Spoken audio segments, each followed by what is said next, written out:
There's like 2 or 3 more bodies found, and another body, which we can count as the third or fourth body, is the therapist's ex-husband's secretary, but I'm not sure if the book counts as her as one of the victims, but at least there's 2 or 3 extra victims to this case. The forensic doctor finally admits that yes, she's that lone survivor, and reason why she survived was because she did whatever he wanted her to do. Like, she did what he wanted. Yes, she suffered a ton, but she was able to survive by doing what he wanted her to do. She also takes the Jane Doe into her house and will be taking the Jane Doe to see the therapist for therapy sessions, which honestly, I'm like, she's the worst therapist you'd be taking this poor girl to see. Like, girl, don't take her to that therapist because she can't handle being a therapist for the main character. How can she handle being someone else's therapist? I know I'm being hateful, but come on. I wouldn't trust her being someone's therapist. The media and, the public, after the public finds out that the forensic doctor is a lone survivor, she keeps getting harassed. Like, her door even gets a bunch of horrible, hateful stuff written on it. Like, her front door is just written horrible, vile things on, because the public and the media is scrutinizing her and hating upon her, stating that there's no way she could have survived the situation she survived in if she wasn't, accomplice to the serial killer, and probably accomplice to this new serial killer. Like, poor fucking her. Poor fucking her. Yeah, she's making herself look suspicious, but I still felt so bad for her. The main character still brings up his suspicions towards the forensic doctor, towards the childhood friend. He's like, hey, she's acting strange. The way she answered her, the questions we had for her behavior lately, like, it's being a little strange, especially how she acted the night you guys saved Jane Doe. And the childhood friend is still being a-hole to the main character, being like, oh, she's not involved, back off, leave her alone, she's a victim just like all the others. Like, he won't look into it. Like, he does sooner or later go question her, hey, this is looking a little suspicious, but not truly seriously, and he gets kicked out over it. But, like, the way he treats the main character just because the main character's doing his fucking job is just the worst.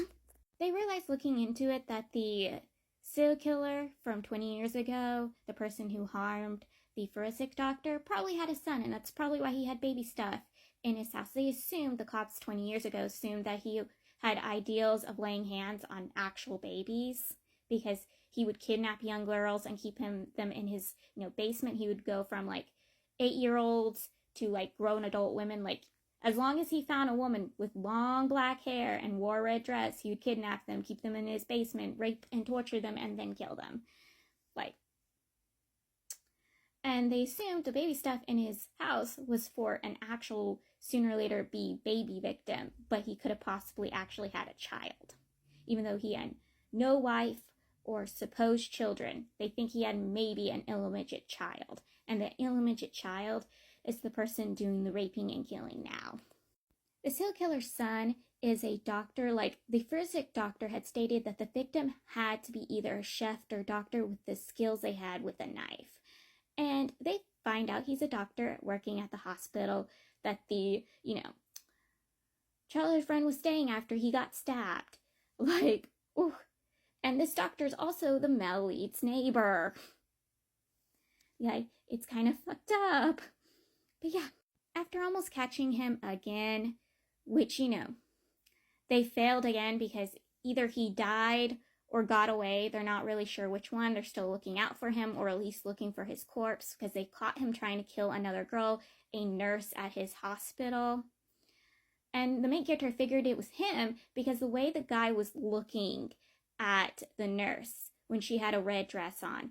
And when they were looking at the cameras at the, apartment complex the male lead was living at, the way this guy acted towards the first victim was really strange. And the main character's like, it's him. And so they found him trying to do it to the poor nurse. They caught him, tried to stop him, but he got away.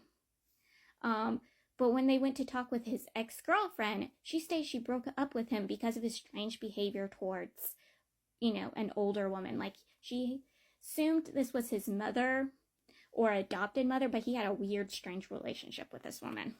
The forensic doctor starts to being suspicious of herself, thinking she's that woman, and everybody else is starting to get a little suspicious of her too. But yeah, she's like, oh my god, especially after she finds letters and the way she's been behaving. She thinks she has, dissociative personality, has more than one personality, and thinks she's been, the mastermind this entire time. So she goes to the therapist, who goes to the male lead to come up with a plan how to deal with the situation. Yeah, because it's a mess. Like the Jane Doe, she's absolutely terrified of the forensic doctor, especially how the forensic doctor has been behaving these past few days. She's absolutely terrified her, and the forensic doctor tries attacking her too when the forensic doctor comes across a tub full of blood and a doll in that tub. Like, she was made to, try committing suicide, and when she awoke from it, she attacked the Jane Doe because she thought the Jane Doe set up the bloody scene to terrify her. And the Jane Doe was like, no, I didn't do it. I'm like, that's a little suspicious, but the forensic doctor's second personality could have done it too. Like, ooh, it's a mess. To lure out the serial killer's son, the forensic doctor puts herself out. She does an interview, then she goes back and she waits for him. Like, she lured him out. Because originally they were just going to catch him and arrest him. But instead, she lures him to her house and murders him. Like, he tries killing her, but instead she kills him instead.